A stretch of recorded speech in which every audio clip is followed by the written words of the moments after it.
Olá, a paz para todos.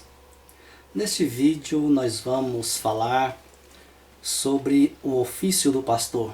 Vamos falar sobre o ofício do pastor nos tempos bíblicos e na nossa época de hoje. Para pegar como base, nós vamos ler um versículo que se encontra em Efésios capítulo 4, versículo 11. E ele mesmo deu uns para apóstolos, e outros para profetas, e outros para evangelistas, e outros para pastores e doutores.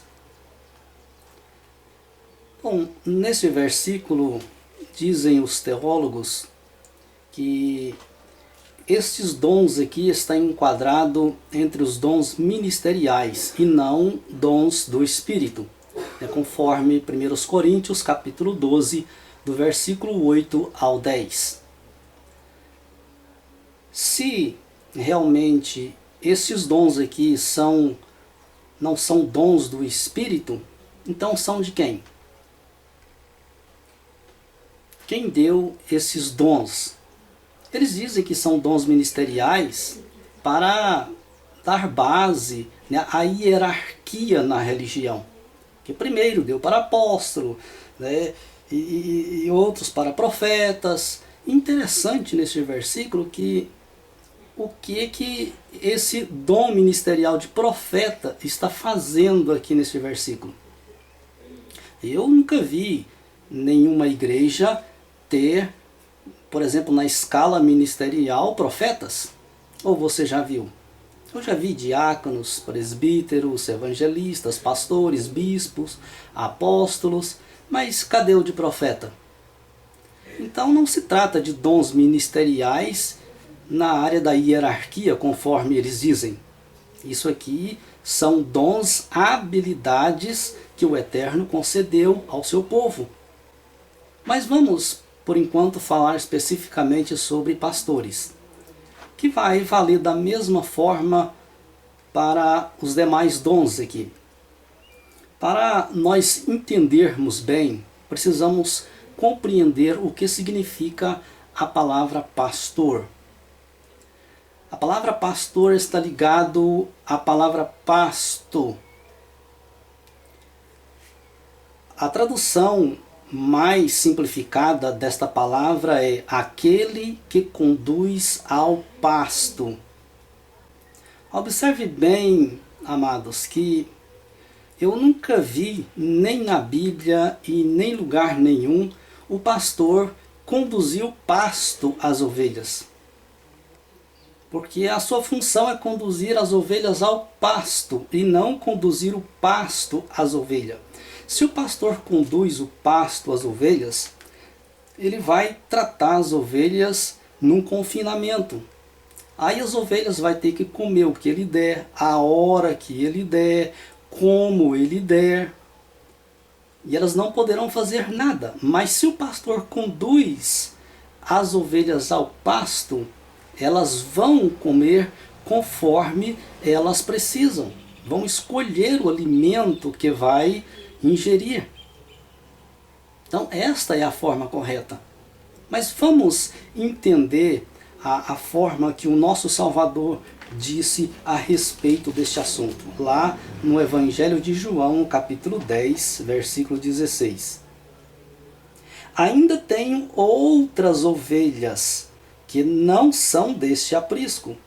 Também me convém agregar estas, e elas ouvirão a minha voz, e haverá um rebanho e um pastor.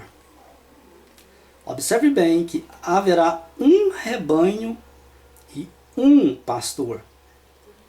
Note bem esta palavra haverá, que esse verbo aqui está no futuro.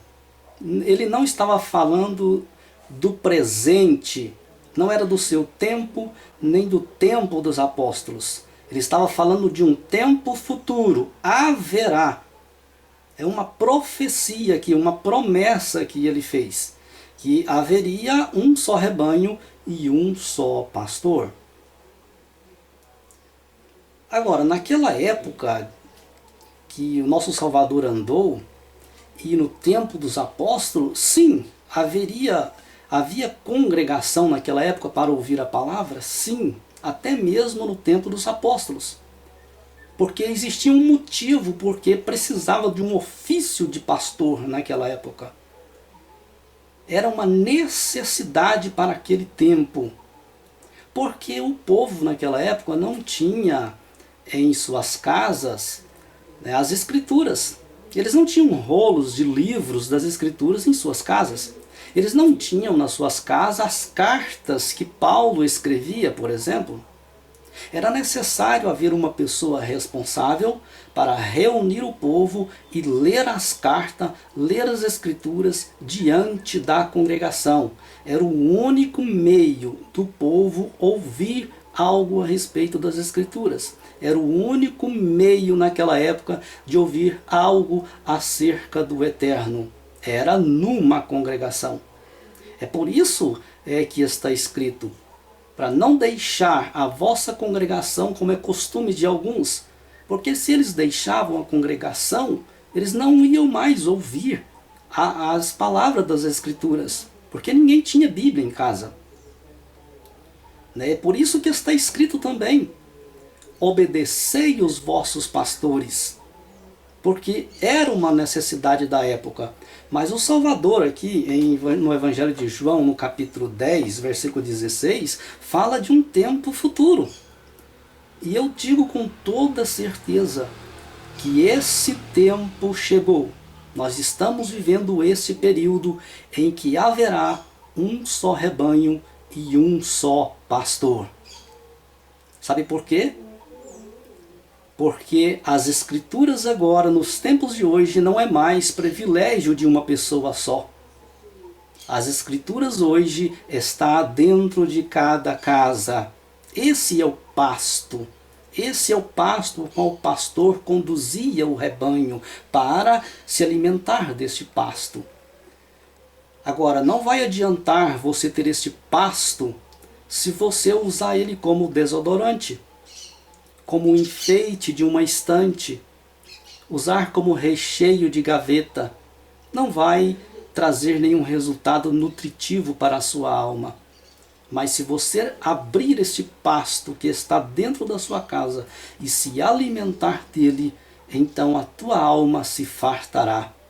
Mas uma coisa é certeza: estamos vivendo o período a qual o Salvador prometeu. Um só rebanho, um só pastor. E quem esse é o único pastor? É ele, o bom pastor, o pastor e bispo das nossas almas. É por isso que você não deve ser dependente de alguém para se alimentar da palavra. Porque se você fizer isso, você vai comer o que ele der.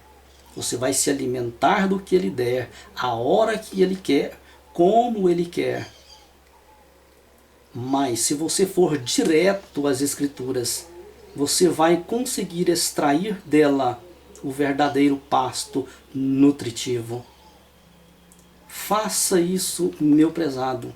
Não seja dependente, um mendigo na fé, pois estamos vivendo um tempo de libertação, um tempo de liberdade, a qual o nosso Salvador nos libertou. Ele abriu a porta para nós, a porta do reino dos céus, para que nós possamos passar. Não há necessidade em que alguém pegue na tua mão e te conduza à porta, porque ela está aberta diante de você. Basta uma só decisão sua, uma atitude sua, uma mudança de vida, e você vai entrar no reino dos céus. Usufrui daquilo que ele dispôs a você, as escrituras. Fazendo isso, você vai estar trilhando num caminho reto, num caminho justo, preparado unicamente pelo nosso único pastor. Fique na paz.